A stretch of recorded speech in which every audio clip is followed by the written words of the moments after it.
I would have pitched to hundreds of investors, and obviously 99% of them would have rejected me, but you learn from it and move on. So HDFC was really the first entity that came on board as an investor, and that was a big plus for us in terms of just giving us the confidence to keep going and keep building. We had a great value proposition. We were very, very clear as to what we were trying to solve for.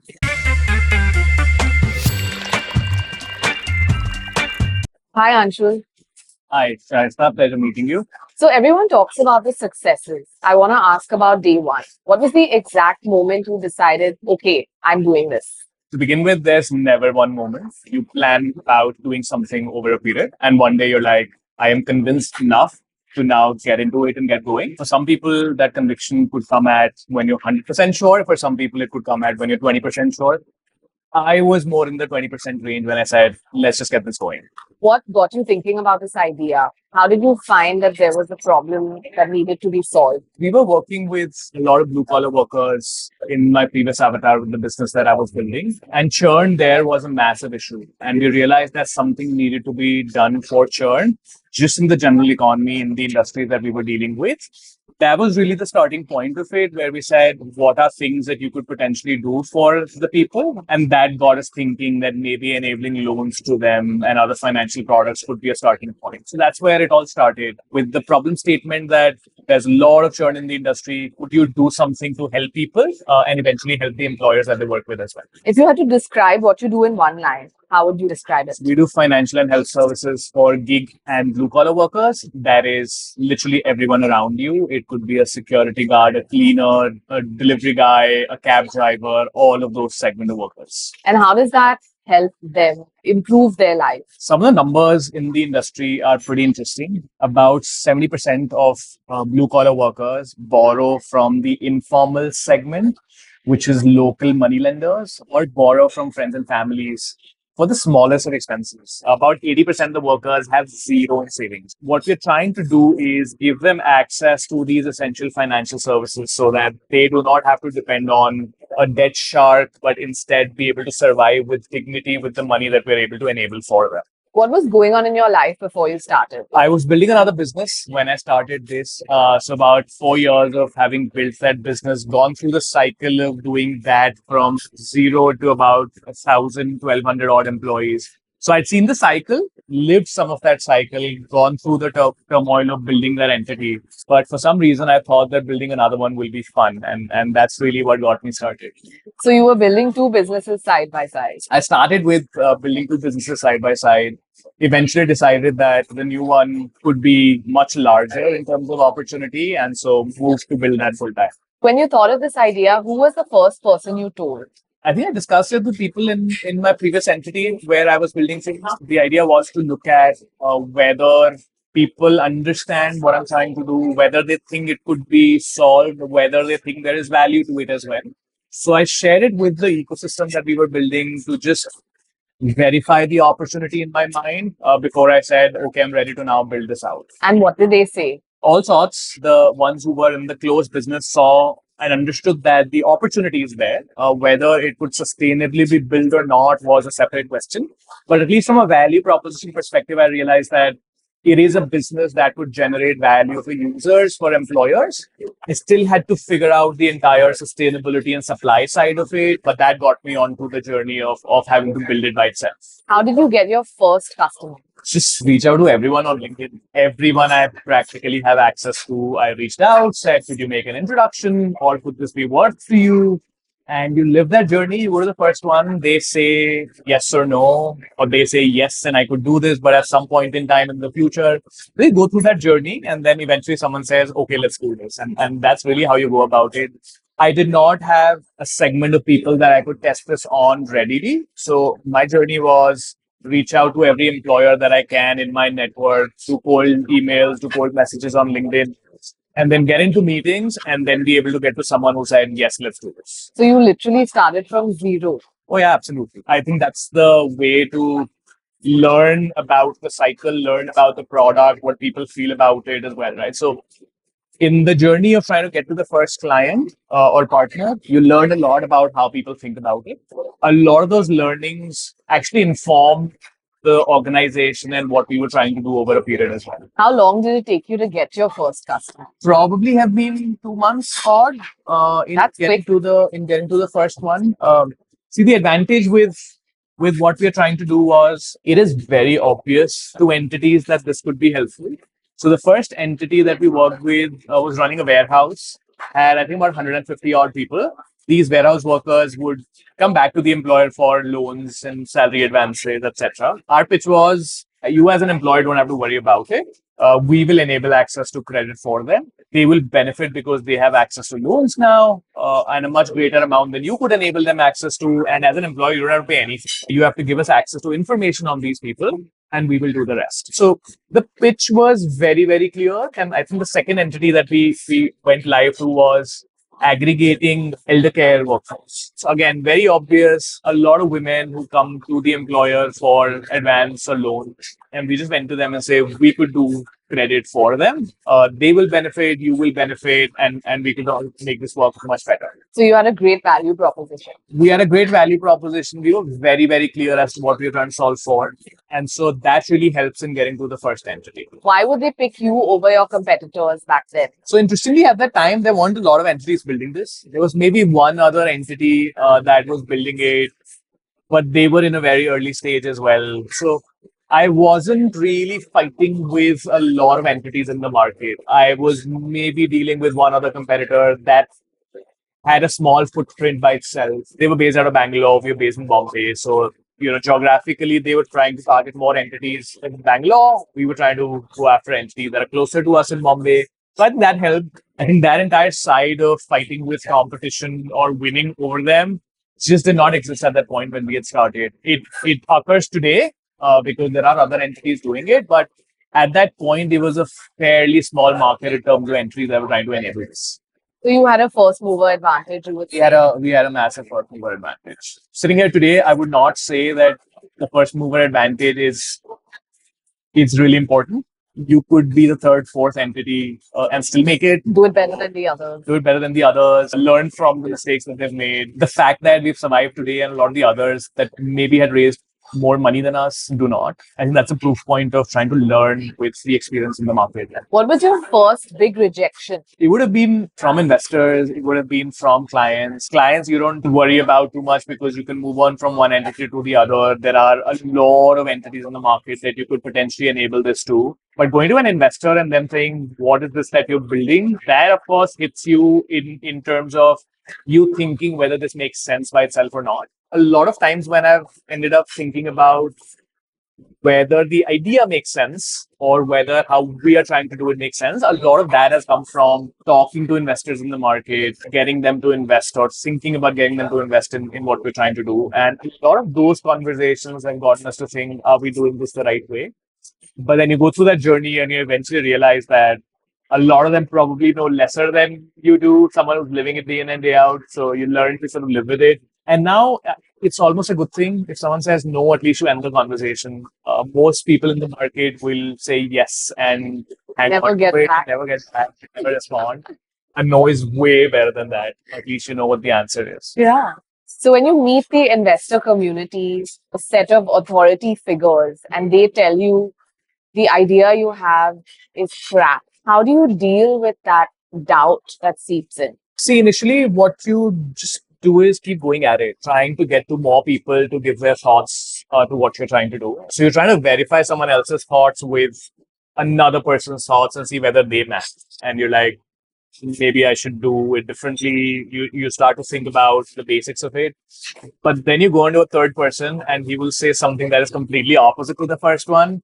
And then you start to think maybe they don't know enough about it and maybe I. And that doubt can just sometimes keep you going because you're like, I'm not sure if he knows enough. And that doubt is enough for you to say, maybe I should continue to do it my way. I think the most important thing in building something is perseverance. If you have the perseverance to continue to go, you will figure out a way. And the way I'm built is I tell people I don't know how to stop something.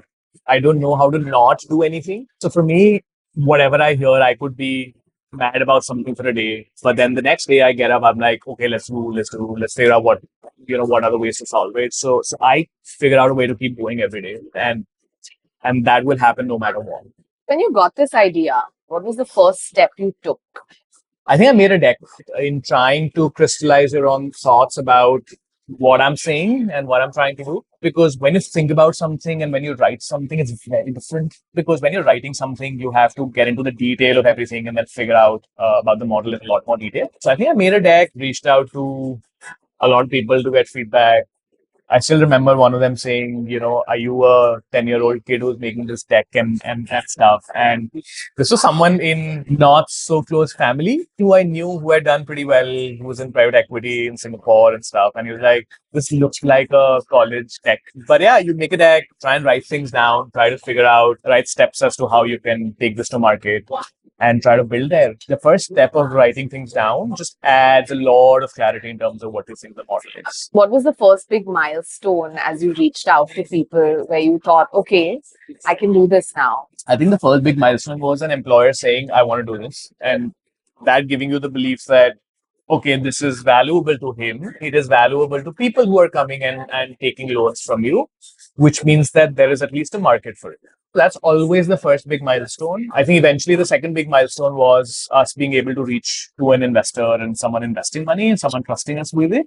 This was from our friends and family, someone who we knew before, etc. But just being able to get in some money into the business was, I think, the second big milestone. But just someone trusting us and saying, okay, do credit for my people. That was the first big milestone. Did you raise funding right at the start? We raised funding about 6 months in. We had been working in the startup world for some time now. And when we started, all we understood was that you have to raise money and build a business. We thought that's just the only way to do it. We thought that's the most natural way of doing it. Sitting here today, I could have much different thoughts about it. The entire goal when we started was, okay, raise money. And we thought that was the goal. The goal was something else. Get an idea, What raise that- money. Yeah, I mean, thought you get an idea, you start to raise millions of dollars, you start moving to a fancy office, start to walk into offices with shorts on instead of formals. And that was the life that we were trying to build. But you very quickly realize that all of that is a sham. It's just for videos and screens. What was one thing that went totally wrong but became a lesson for you? So when we started, I think 4 months in, COVID hit. Before COVID, we had maybe given, I think, 200 loans, 250 loans to workers that we were dealing with. COVID hit and everything changed. And we realized that if we had done a lot more loans before COVID, we would have been wiped out because that money was never coming back because all of the people that we'd lent to had gone to their villages and we didn't know what was happening, etc. So I think what was very important in that moment in terms of realization was that you have to be doing multiple things to ensure that you survive. It wasn't so much a mistake that we learned from, but just the fact that diversification in the business could ensure that you survive no matter what. That was a very, very great early lesson. Weirdly enough, that lesson is something that we still get questioned on in that, is it not better for you to build one versus five services? Should you not just focus on one, etc.? And we've had a standard answer for that for the last 5 years, saying that this is how we want to build it. This is where the value is. And so we've continued to do it our way. But yeah, that was a big learning right at the beginning. What are your thoughts on the build one value prop really well and then branch out versus build multiple and hedge your bets? Yeah. So I think 90% of cases, build one makes a lot more sense because you can focus. It'll take all of your energy to build out that one. You ensure that that has significant value by itself before you start doing multiple things. So even though we're trying to do multiple, I still think that there is a lot of value in building one versus multiple to begin with. It is very important to identify a niche and build for that area in the beginning, prove that, and then try to move on. So I completely believe it. Even with our business, I think investors were right in telling us to one build. It is just that sitting here today, I can safely say that it would have been the incorrect thing for us to do for the simple reason that I know the scheme of events now. But they were probably saying the right thing even then. But we just had a different mindset. We said survival was the most important thing for us and we will survive no matter what. And that thought and that way of thinking just ensured that we hedged our bets and we moved in that manner. But that was just to us, right? As founders, what made sense to us. But I would agree that in most cases, building one makes a lot more sense. Have you had a moment when you almost quit? I have had more moments like that than I can remember. I probably would have had one a few months ago, and it happens every now and then. Like I said, I am built in a way where resilience just comes naturally to me. I could have a moment for a few hours and then I will tell myself it's all for something and I'll figure out a way to get going. But I've had more moments like that than I can remember for sure. What's a hack you used early on that really worked? I mean, there were hacks in terms of we did not have a standard product that we would take to everyone. So we would keep tweaking it, right? If a new employer comes and says, this is how I want it, we'd be like, we'll do it that way. So that was one very important thing that we said we want to go out and learn what value it is, but we are ready to do whatever it takes to be able to go out and partner with somebody. The second very important thing was in terms of the technology that we built. We started working on WhatsApp. We don't have an app till date. Every loan that we do happens via WhatsApp. Every insurance that we do happens on WhatsApp. Every health checkup that we do happens on WhatsApp. We have 1 million people now that we cater to. All on WhatsApp. All of the journey happens via WhatsApp. We, to date, do not have an app. The idea initially was let's keep it as simple as possible for people. Also keep it as simple for us to build it out. We've eventually made the WhatsApp ecosystem more comprehensive, but we realized that there's no real value to building an app and doing it that way. And so we kept our entire technology stack flexible in the early period and just built it out that way. It reached out to entities. We did not waste time in saying we want to build an app and then go to people. And over a period, you realize you don't even need one. Yeah. You would tend to think that you do and you will make one for investors. Yeah. But if you are really looking at your own users, you will realize that you can do things in a different way and this will work. They would rather use WhatsApp than They'd rather use WhatsApp than especially anything with your else. target Yeah, market. yeah. What's one assumption you had at the start that turned out completely wrong? I think the biggest assumption was not in terms of the business, but the fact that me and my founders were coming in from great educational backgrounds, great work backgrounds, right? And the assumption is that you will go out and things will be relatively easier for you in terms of raising money, building it out, etc. You realize very quickly that it's not. None of that matters when you're sort of building something. That was one of our biggest myths that we started with, and that bubble burst fairly quickly.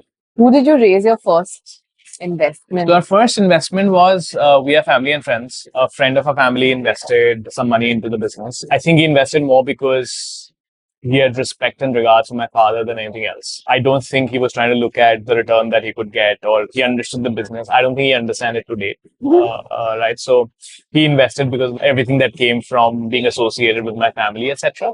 But then we went to an incubator, we raised some money there. And then eventually we were introduced to HDFC Capital and an angel investor.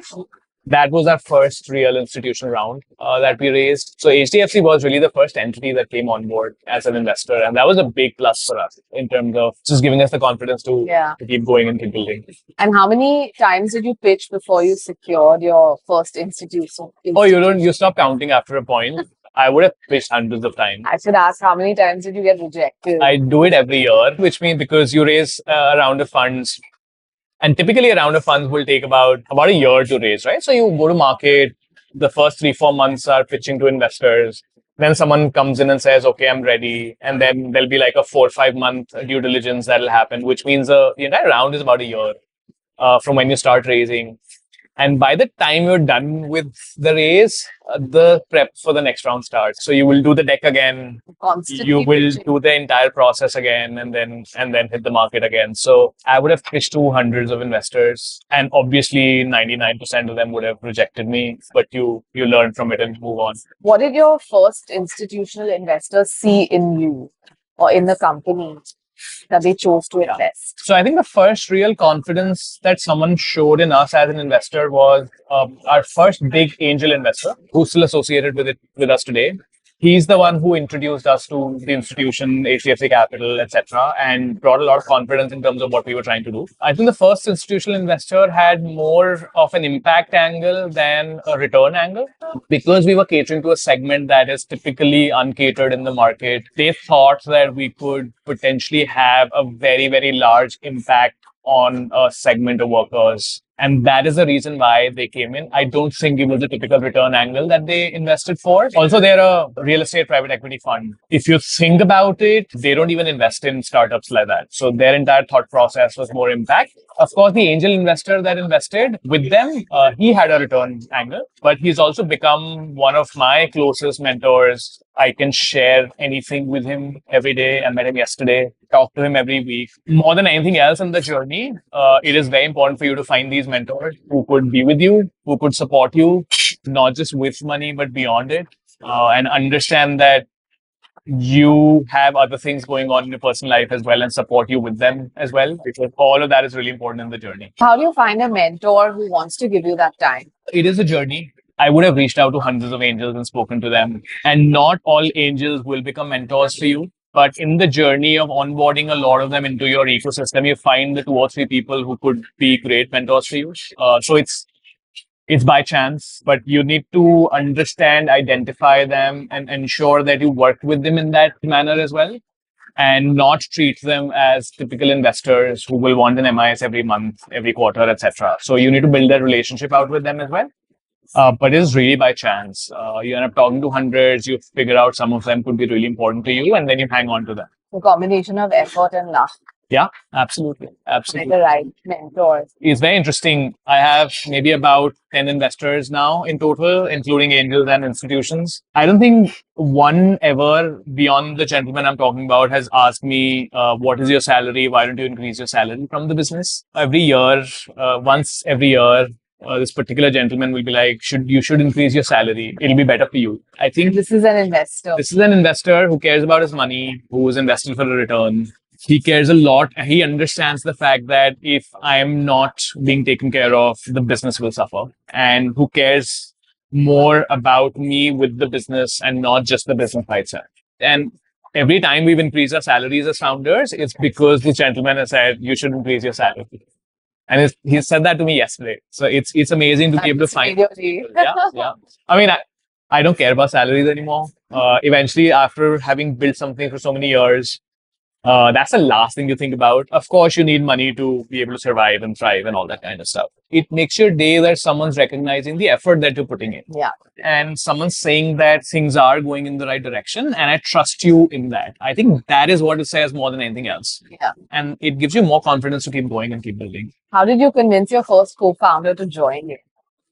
It was actually, if I think about it today, it wasn't a lot of effort that I needed. I think they trusted me a lot, and they were just convinced by the fact that they thought I will figure it out with them. And I think that trust just showed in a way, and that's how they came onto the journey.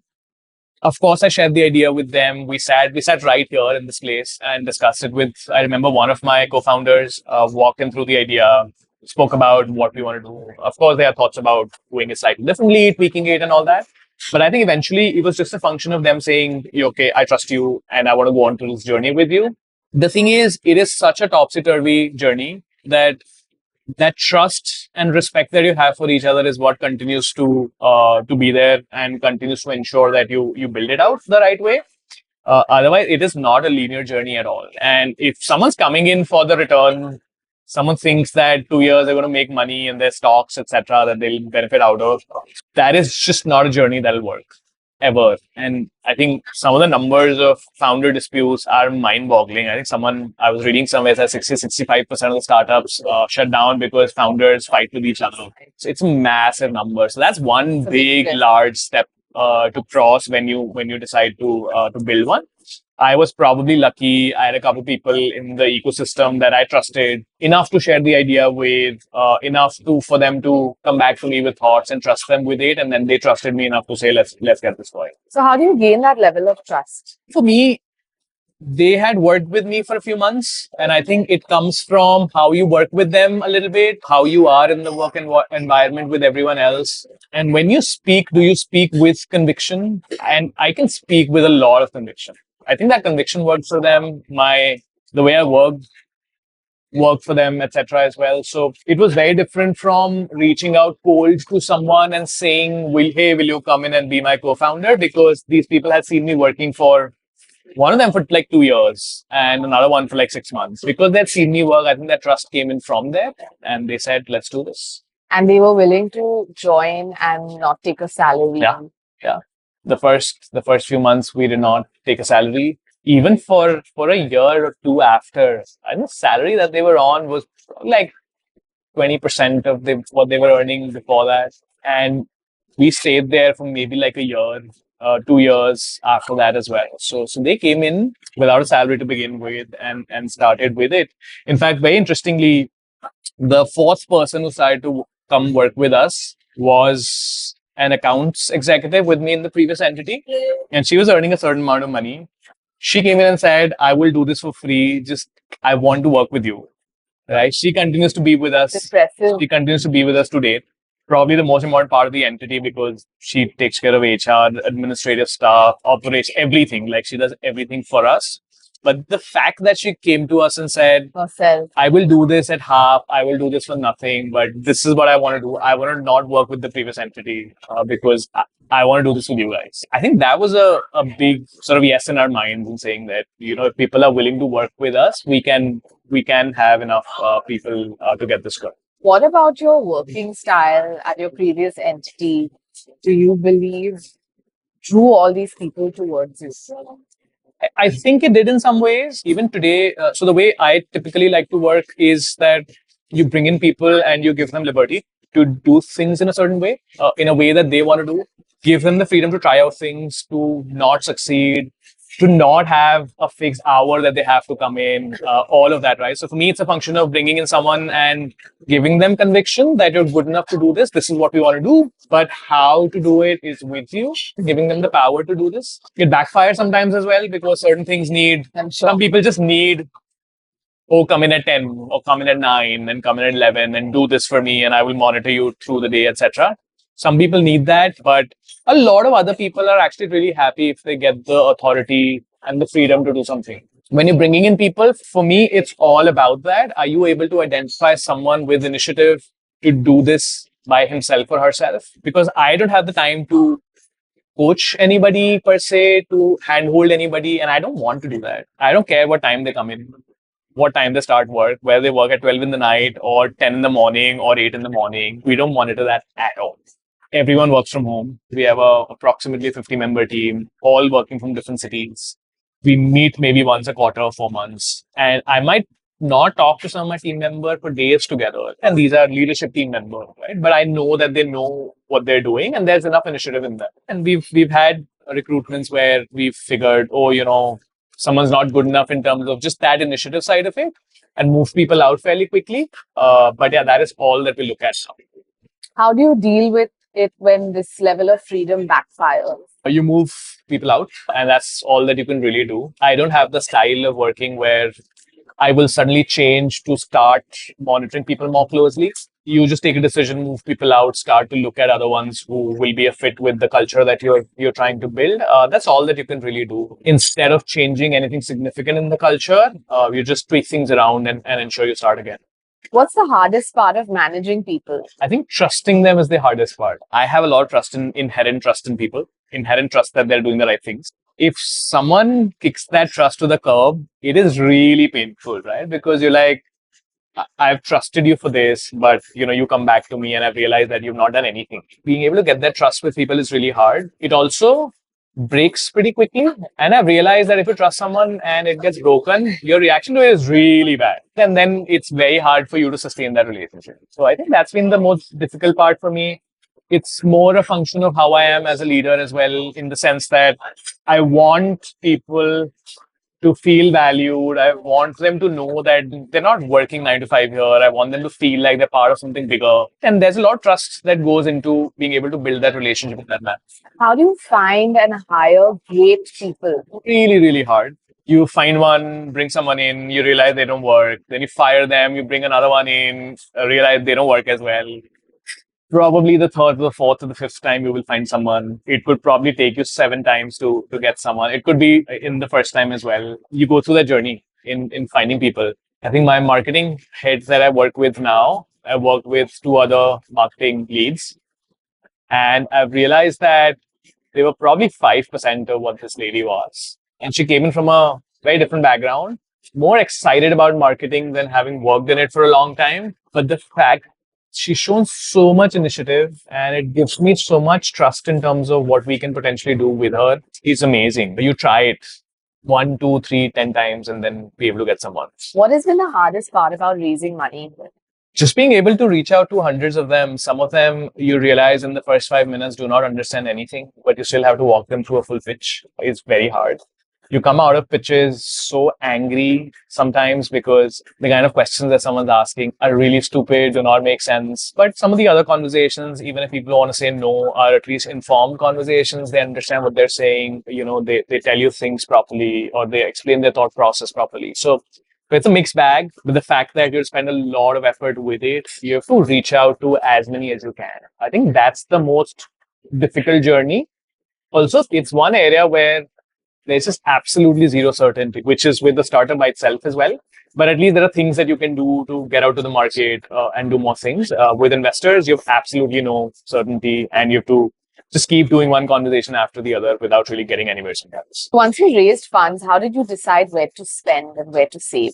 It was a natural progression of spending more in generating business. So we never went to recruit a lot of people. Typically, getting an office, recruiting people becomes priority for entities when they raise funds. For us, it was a simple focus. Whatever we need to scale up the business, all of the money was going to go in that direction. Whatever resources we need to be able to do that will happen, but we've never gone and rented a fancy office. We've never gone and spent money where we should not have, etc. It was always a focus on core business. I think what also matters here is that we've not raised massive amount of funds. When you raise millions of dollars, $2, $3, $4 million, then you have a lot of money to spend, and investors are looking at how you're spending it.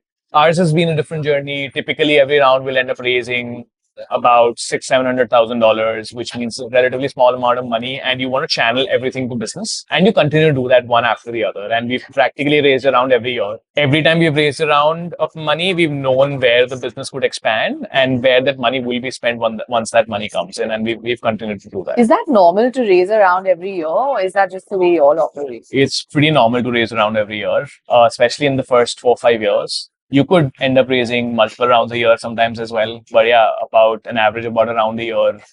The first 3-4 years is pretty normal. And how do you decide how much to raise each round?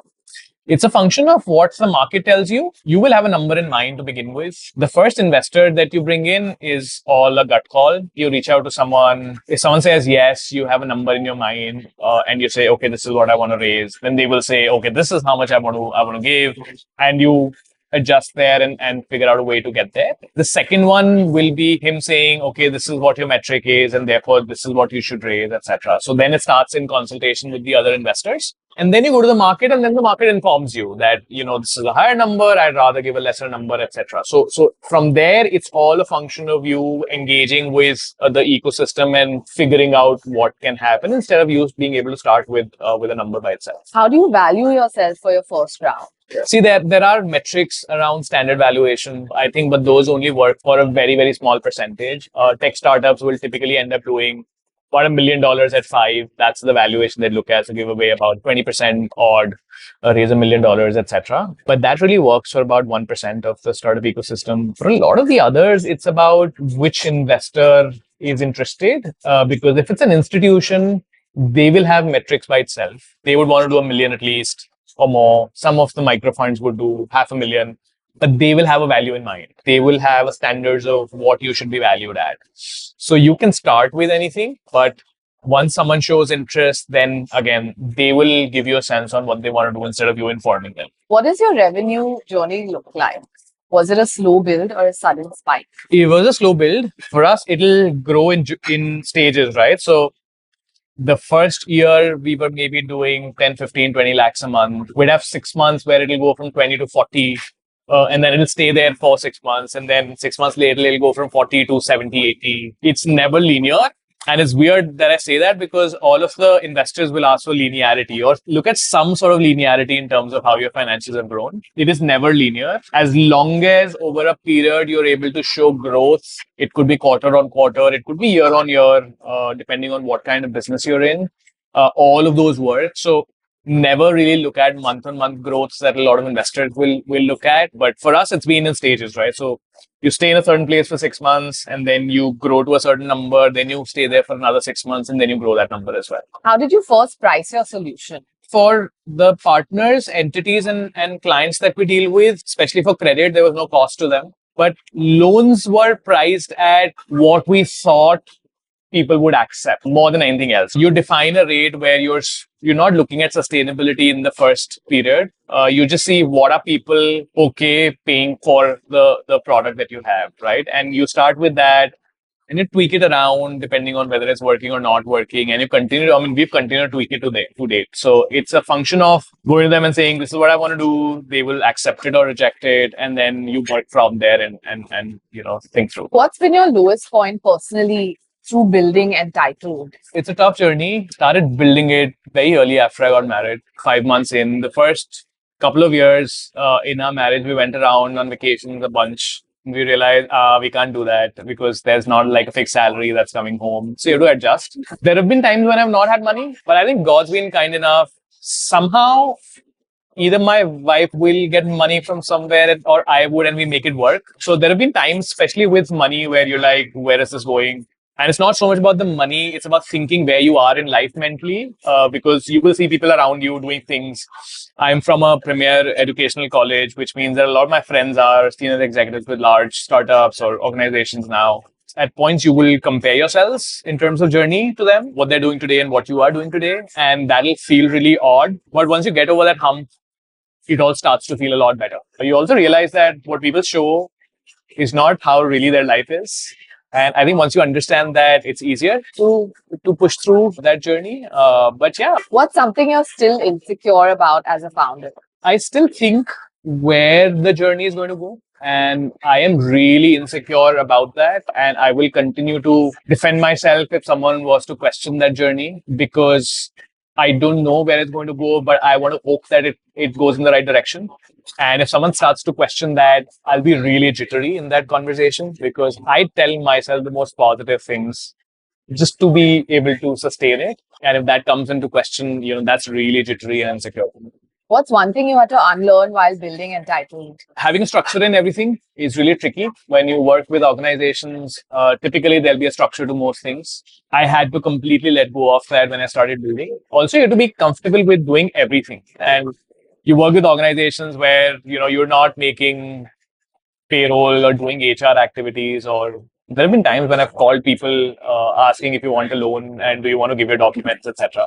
There are times when I made my wife do that as well. Just being comfortable with doing everything is really important. What's been the most surprising emotion to you in this journey? I think that I am at a way more mature personal mindset today than, of course, I was a few years ago. But also, if I was to compare myself to a lot of my peers around, I think that mindset is a lot more mature about life, about what I want to do, about how I want to do things. I think that personal growth, just from that mindset perspective, is surprising. It's fascinating for me. It's something that I've consciously think about now as well. And it is important to me now as well. But that's been the most surprising thing, how much I've learned, how much I've matured in terms of my thought process over the period of building.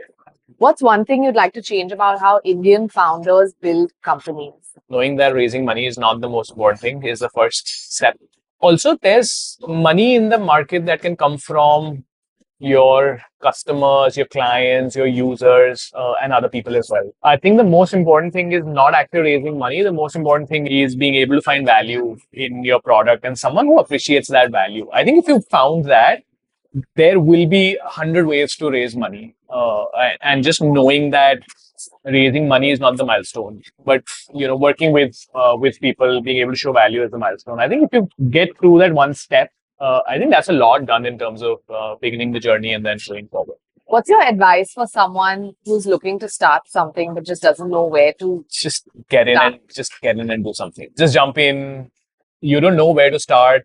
Reach out to 5 people on LinkedIn who are in that space. I am not kidding. You will find someone to advise you. Everyone says that. Just get in and start. Great. Love how real this was. Get it. Thank you for sharing. Pleasure. It was pleasure.